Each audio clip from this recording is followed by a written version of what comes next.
folks, welcome back to my channel. If you're new here, welcome. My name is Natasha and I do book things here. Today's video is going to be my top 7 books that I read in 2017. I just read all kinds of books from all different years and different genres, and I think this stack of books are definitely going to show you that I read just a lot of random stuff. Also, I do want to say that these are not in any order. I tried to order them and it was just too hard. 28 books this year that I rated 5 stars, which is way more than I thought I had, and even actually like condensing them into 7 of my favorites was hard for me, because let's get real, if I were to make a video that talked about like here's all 28 of my 5-star books, we'd be here for like 6 hours. So the first one on the list was one that I was actually very surprised about because it's not typically a genre that I read, and I think prior to this it wasn't really something that I have read, which is YA sci-fi, I believe, whatever.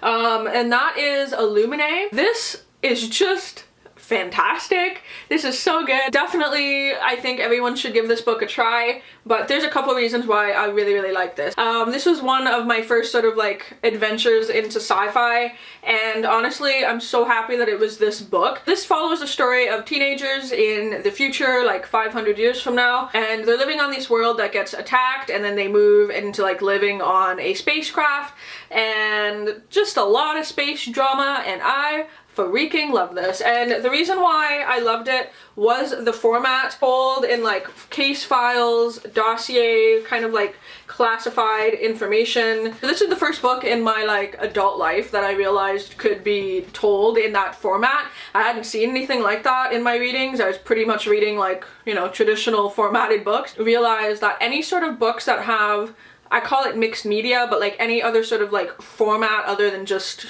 writing, like dossier, case files, notes in it, post-it notes in it, pictures kind of in it, stuff like that, that is like one of my favorite things in books now.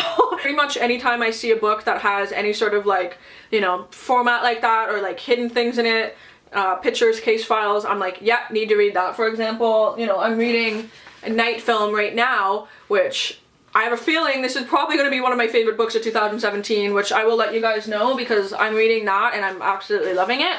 And it has sort of case files and pictures and websites and stuff in there too. This is just great. I rated it 5 stars, loved it. I read the second book, Gemina, and rated that one 5 stars as well. And then Obsidio is coming out, I think, in March. If these two were already that good, I have a feeling that that one also is going to be a 5-star book. So moving on to a different genre, this one is adult contemporary, which is like something that I realize is pretty much one of my favorite things to read. It's not YA contemporary, it's adult contemporary. So I sort of put off for a little while, but then it was so heavily suggested that I read it that I'm so happy I picked it up because it's one of my favorite books now. That is The Hating Game by Sally Thorne. Chelsea talks about this book all the time and I read it because of her and I absolutely love it. This follows a hate to love story, which is just so cute, but this is the best one in my opinion that I've read, between 2 office rivals in like a battle for like a CEO position, and the sexual tension in this is like so good. Have this like just amazing like romance, and it's sexy, and it's like, ooh, like when are they gonna do it? It was just great. I picked this up and could not stop reading it. I was like, I need to know what happens. Are they gonna do it yet? Like I needed to know. And then when they finally do, it's written like perfectly. So yeah, I absolutely love this. Instant 5-star book. I know Chelsea has reread it like 5 times. I definitely am going to reread this soon, probably in like February, for like some like romancy feels, you know. Adore this. This is really good. So it was one of my favorite books of the year. So yeah, put that right there. I filmed like 5 videos today and I have no voice left. Okay, moving on. Next book on the list is sort of what I classify as like adult literature, because I feel like a fancy person for having read it. A book that I felt was a hurdle for me to read. I don't know what it is about me, but like I typically, the second I'm like, oh, that book won a bunch of awards, I'm like, I don't want to read it because it's probably pretentious. If anything, this book is going to like force me to read more like prize-winning books. That is The Goldfinch by Donna Tartt. I loved this. I listened to it on audiobook while also reading sections of it, and this was by far my favorite audiobook that I listened to thus far this year. I'm still listening to one that I think is going to be amazing, but anyway, this book is just so incredibly well written, and it's just gorgeous storytelling. It's the story of Theo Decker from the time that he was like 13 to in his adult life, but focuses around his life, and then also this little painting called The Goldfinch, and that's really all you need to know. If you like character development, art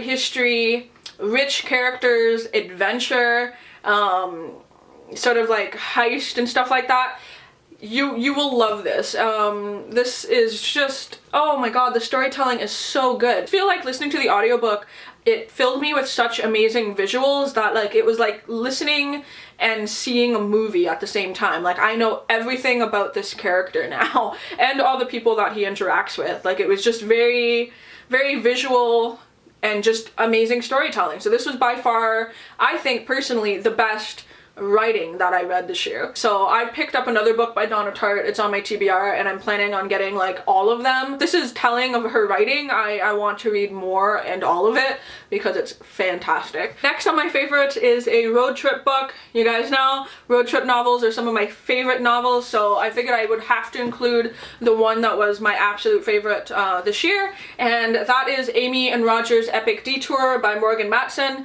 I discovered Morgan Matson this year, and I'm so happy I did because I've read all of her works except for The Unexpected Everything is down here somewhere, but I quickly realized that she's one of my favorite YA authors just in general. I love this. This is a road trip book. Amy and Rogers, they go on this road trip. It's just cute. But one of the things that I loved about this is the way, again, that they sort of include mixed media, notes, receipts, pictures, like Polaroids and stuff, postcards.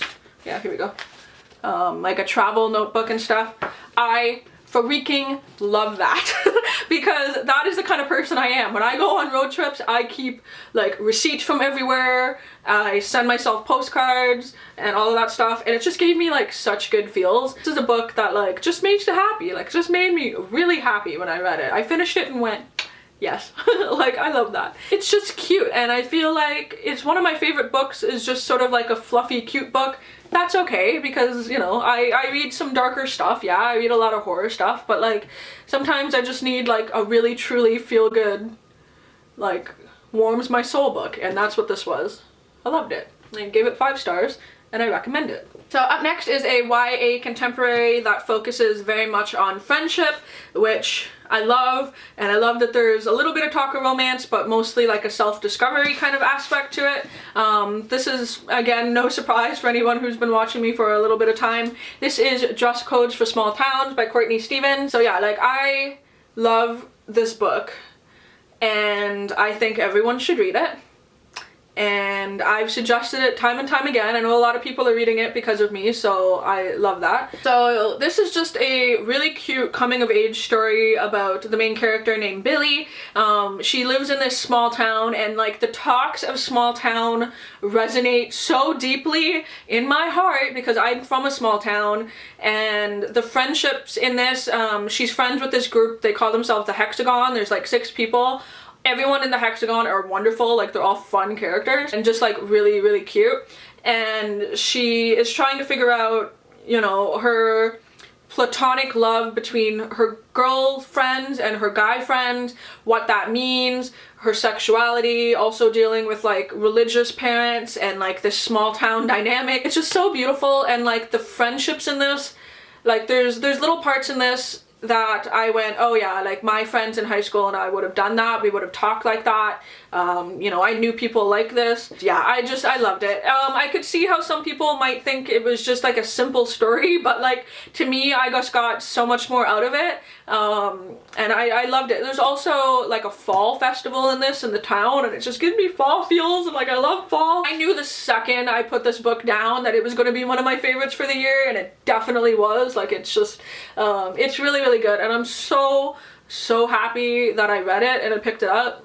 And again, like most of these, I want to reread them. You can see I like have a bunch of notes in it because it's all stuff that I like. So I want to go back and like find out what I marked. Yeah.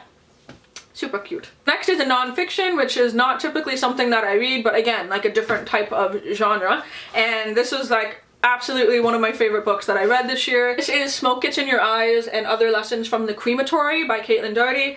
For those of you who don't know, she has a YouTube channel called Ask a Mortician where she answers questions about mortuary work and, you know, being a mortician, like cremation, natural burial, like what happens to you when you die, what happens with the body when it does this, that, and the other. Talks about, you know, famous dead people, corpses, like all kinds of stuff.